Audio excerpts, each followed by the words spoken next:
This recording is copyright.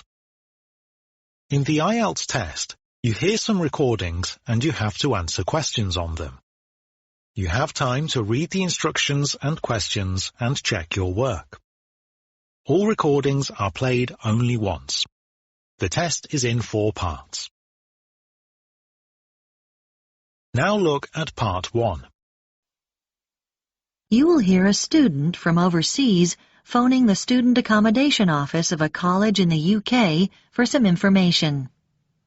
First, you have some time to look at questions 1 to 4.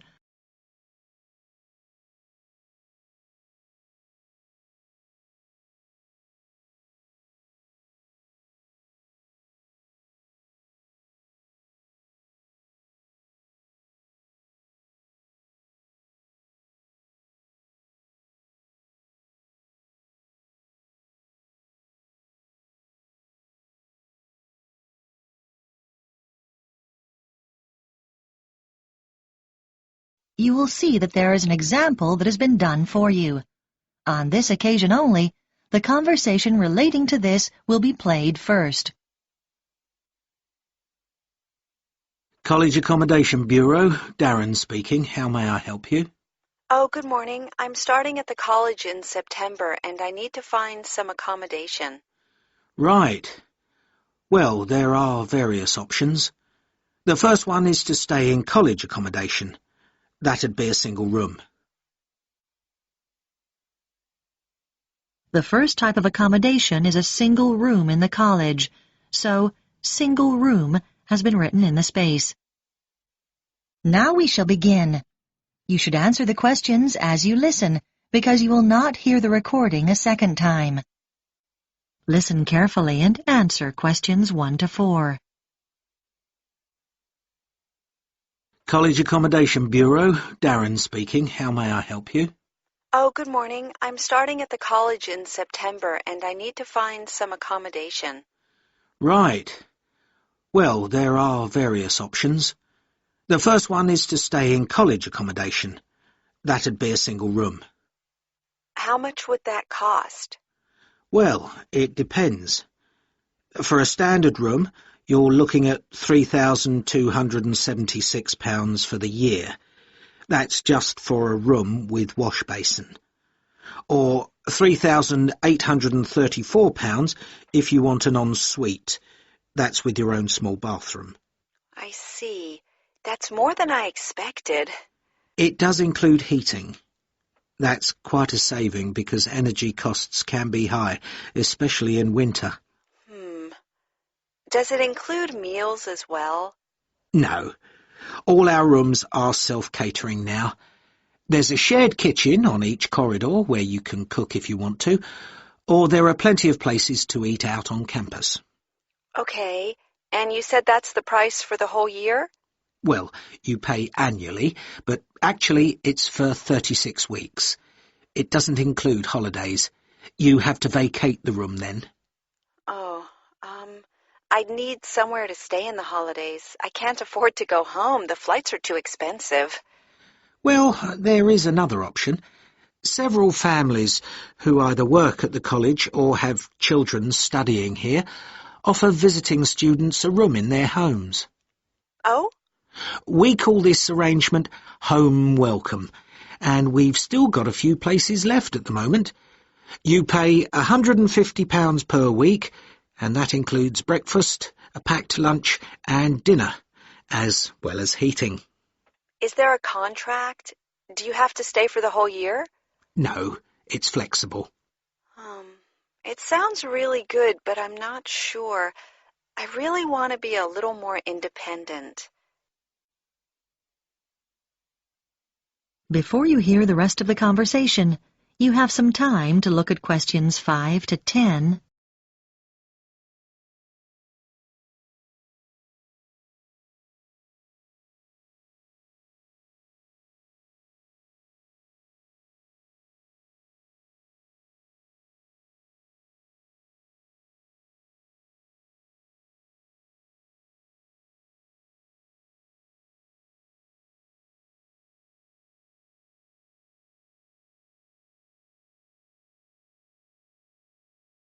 Now listen and answer questions 5 to 10. What about finding somewhere to live off campus? Yes, you can rent a property in town privately. You might want to rent a room in a shared house. You'd have a room of your own and share the kitchen and bathroom with other students. What about if I don't want to share? You can get what we call a studio. They're often quite small, but they'll have everything you need. Right. How much would those two options cost? Well, prices vary depending on which part of town the property's in. Generally speaking, the cheapest is around £275 a month for each student. Oh, that's not too bad. Yes, but it can also be as high as £490, and then you'll have to pay all your other bills. What sort of amount would I be looking at for those? Well, last year, students were paying on average about £43 per month each for gas and electricity. This year, it'll probably be somewhere in the region of £48. That's a lot. Yes, they've gone up quite a bit, and on top of that, you have to pay for water, and that'll probably be around £9. That didn't occur to me. And I guess I'd have to pay for transportation, too. That's right. Most of these properties are quite a long way from the college. Oh, it just gets worse and worse. What's the minimum contract on this type of accommodation? 6 months. And you have to pay a deposit. But of course, you can stay there over the holidays. That's true. And you'd have to provide references. They want 2 from someone in this country. I see. That's not a problem. If you do choose this option, we can't find the property for you. You'd have to go through the estate agent which manages the property for the owner. Right. Thanks. Well, I think I'd like to see what's available privately. Could you give me the estate agent details? That is the end of part 1. You now have some time to check your answers.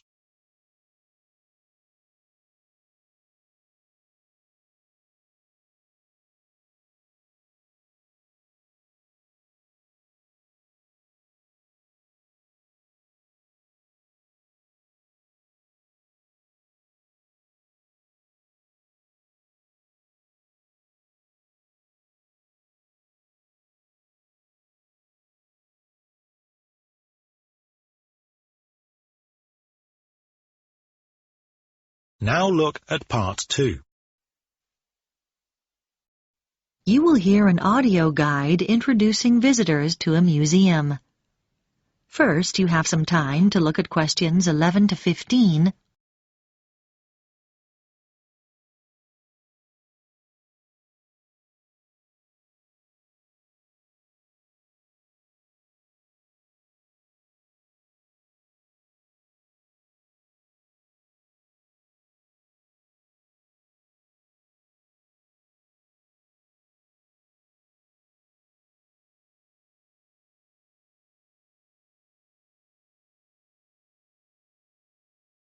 Now listen carefully and answer questions 11 to 15. Welcome to the Global Museum, located at the heart of this truly multicultural city, which is home to more than 60 different nationalities. The museum has a number of exciting displays and exhibitions, and this audio guide is designed to help you make the most of your visit. Altogether, the museum has 18 different galleries, and this season sees the opening of 3 new exhibitions.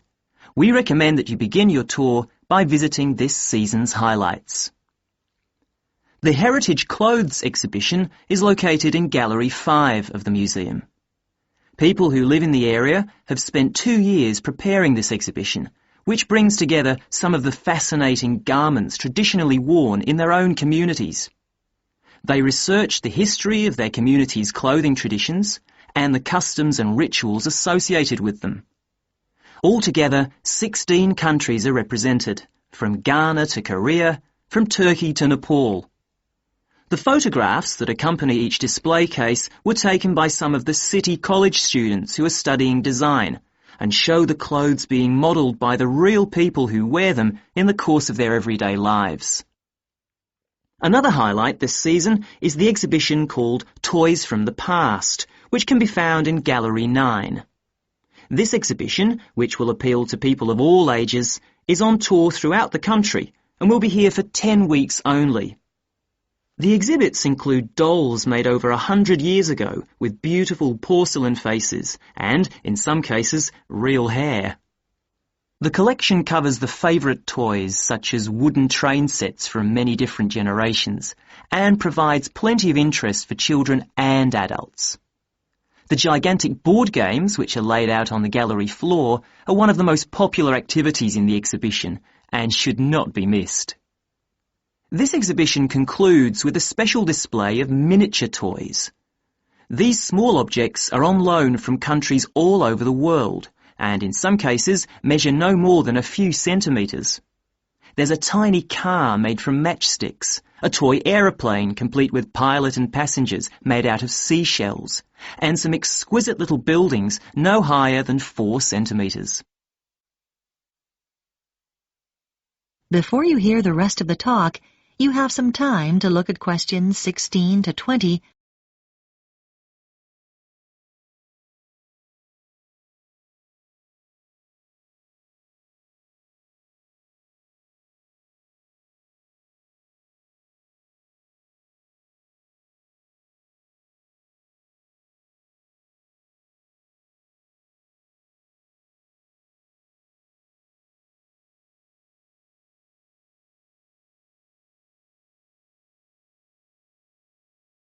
Now listen and answer questions 16 to 20. The final gallery highlight of the season is the Biscuit Gallery at number 15. Many years ago, this city was famous for its biscuits, although today the factory no longer exists. Did you know, for example, that before biscuits were packed in paper or cardboard boxes, biscuit tins were fashion items? The factory made tins, round, square, triangular, hexagonal, for a whole range of different occasions, to celebrate national events, festivals, famous faces and so on. One fascinating display deals with people's favourite biscuits.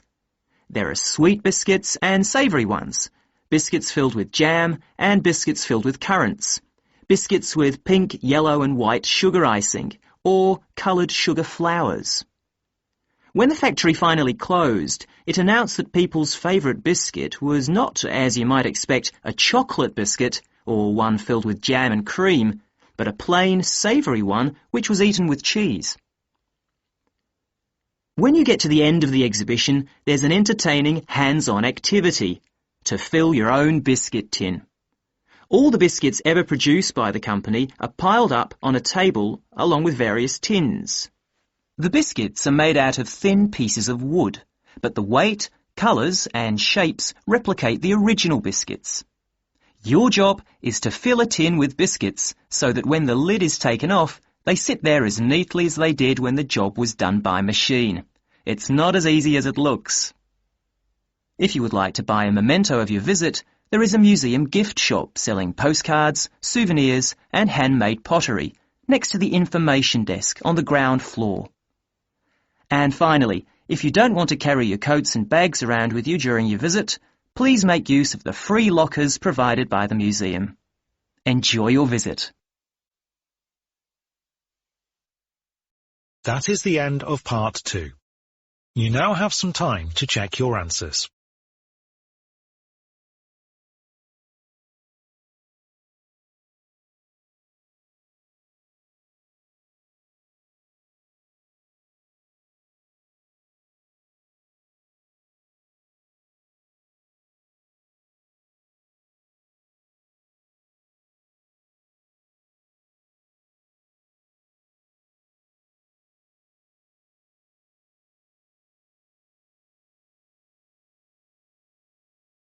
Now look at part 3.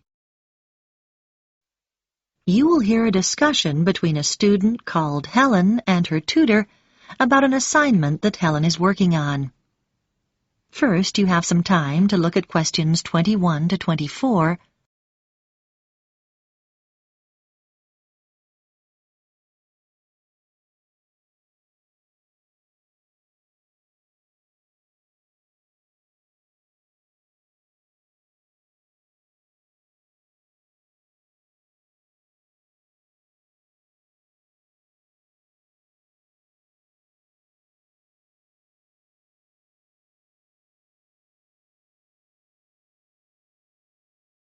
Now listen carefully and answer questions 21 to 24. Come in, Helen. How can I help you? Well, I'm doing research for the anthropology assignment, and I was hoping to check a few details. Sure. You chose the topic of Pacific Island tapa cloth, didn't you? What have you found out so far? Well, I was going to introduce my assignment by saying that the tapa cloth is a fabric made from bark, just the outer layer of the trees. It's particularly common in the Pacific Islands, but not exclusive to them. In fact, many other peoples around the world have made high-quality cloth from bark. But what sets Pacific tapa apart is the incredible variety of roles it's played in this region. Yes, nice introduction, though I think you could be more specific regarding dates.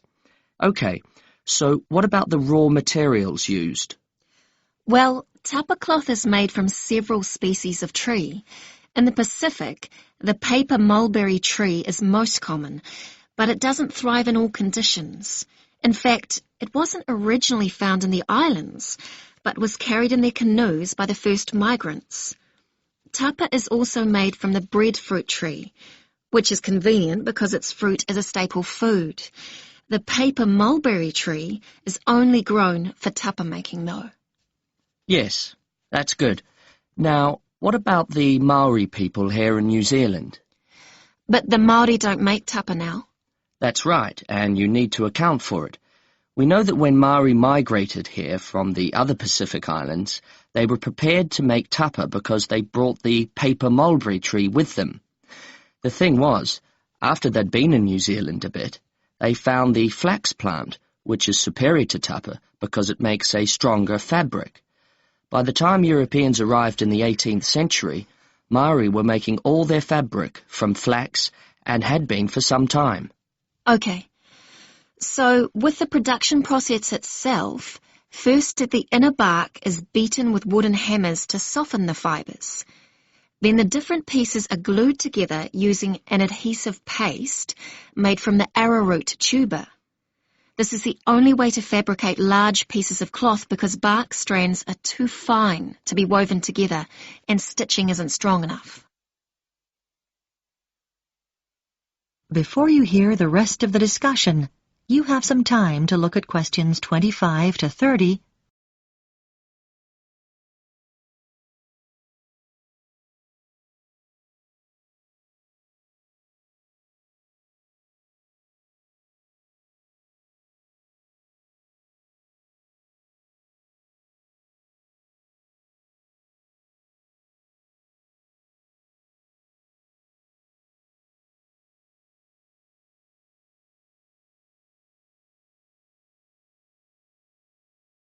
Now listen and answer questions 25 to 30. So now you need details about different countries. Where would you start? I think Samoa is the obvious place. It's famous for its very fine cloth called siapo, which is hand-painted with representations of the ancestors. Still today, at the most profound events in life such as births, funerals, weddings, and the investiture of chiefs, Samoans wear siapo robes to add significance and meaning to the ceremony. Okay, then I could talk about Tonga. It seems to me that the great innovation in Tonga has been developing a simple, coarse cloth which is quick and easy to make. This is suitable for all sorts of everyday functions around the house like bed covers, mosquito nets and curtains. Good point. Now, what about Cook Islands tapa?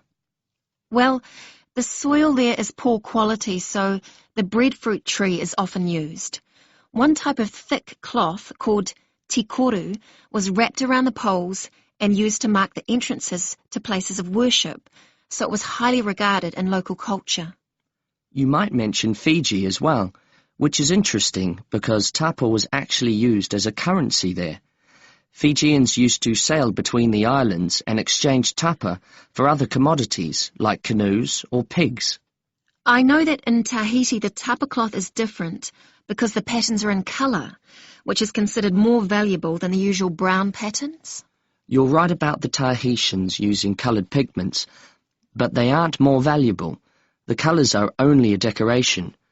People enjoy wearing bright robes, especially for dancing and competitive games, and do it just for fun. Oh, I'll make a note of that. Well, the last place I was going to mention was Tikopia. Even today it's commonplace to see people wearing clothes made of tapa cloth. In many of the other islands, the tapa only comes out on special occasions, but here you see people working in the gardens wearing tapa. Sounds promising, Helen. I'll look forward to reading your assignment.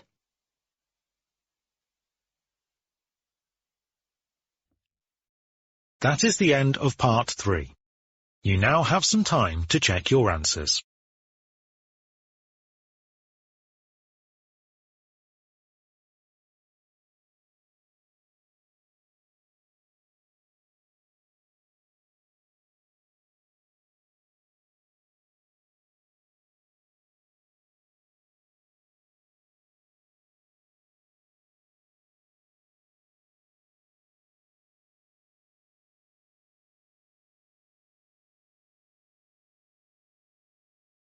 Now look at part 4. You will hear part of a talk about research into learner persistence given by a university lecturer to her colleagues. First, you have some time to look at questions 31 to 40.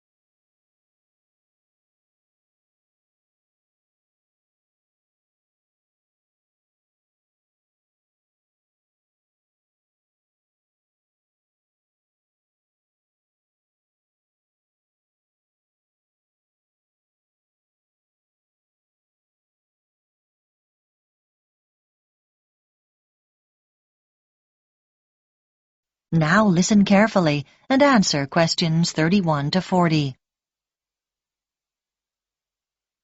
My talk is about a research study I did over a period of 5 years on learner persistence, why some people stick at academic study better than others. As teachers, you will know that there is a tremendous variation in the learner's response to certain things.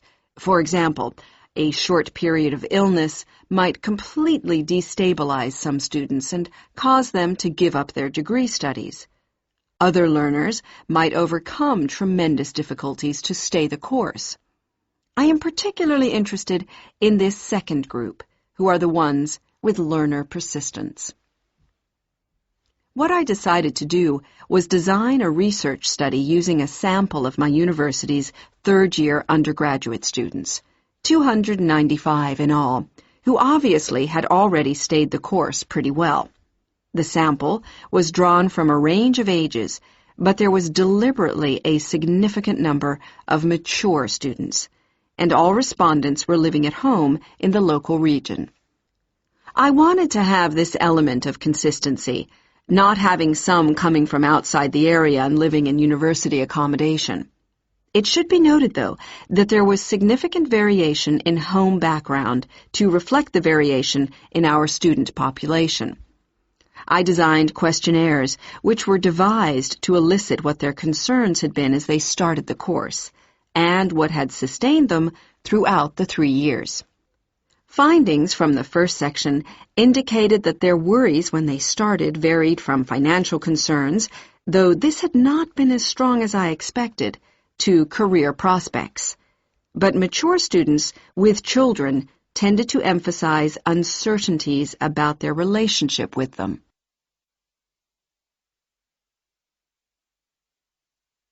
The second section of my questionnaire looked at learner persistence under three main headings: social and environmental factors, other factors, and intrinsic or personal characteristics. I identified 3 levels of importance for each of these. At the first level, those points identified by participants as most important in learner persistence. For social factors, many respondents said how crucial it had been to have good support. Though there was no one specific source, it could be family or friends. As regards other factors, students are heartened not so much by high grades, but by what they regard as success in study. And for personal characteristics, many respondents reported that they took pleasure in challenge, and that this was regarded as very significant. At the second level of importance, in the first category, a sizable percentage talked about the fact that they had enjoyed themselves in school as an important social factor. In the second column, other factors, a number of people said that what was of most importance was decent health. This had a fairly strong influence on their persistence in their studies. And then, under the heading of personal characteristics, there were quite a large percentage of respondents who mentioned they felt it was important to have lots of interests in their everyday lives. This gave them a depth and sense of perspective, which less persistent learners might lack. And then, on to the third level. Under social factors, several respondents talked about good relationships with their tutors. For other factors, they mentioned lack or absence of any problems in their families. And finally, under column 3, they identified an ability to juggle several roles, what we might call their capacity for multitasking. Now, these findings obviously helped inform the design of activities, as I mentioned. But in addition, a number of further recommendations emerged. Firstly, I propose that the department distributes questionnaires to first-year students to help get an idea of their maturity when starting the course. This is really our overriding concern. Secondly, I recommend we look into ways of offering induction courses for some selected students to allow them to take on the role of advisors. We think they are the best people to act in that role. This policy will make support much more accessible to our students. Thirdly, this help is often most needed in the evening and night when offices are closed, and so we should set up online services instead of the more traditional telephone services. Research has shown that these services are actually more accessible to the majority of students. And finally, it is often important to be proactive. If students are not meeting deadlines, then someone should contact them rather than wait for them to come to us. Now, are there any questions about the points? That is the end of part 4. You now have some time to check your answers.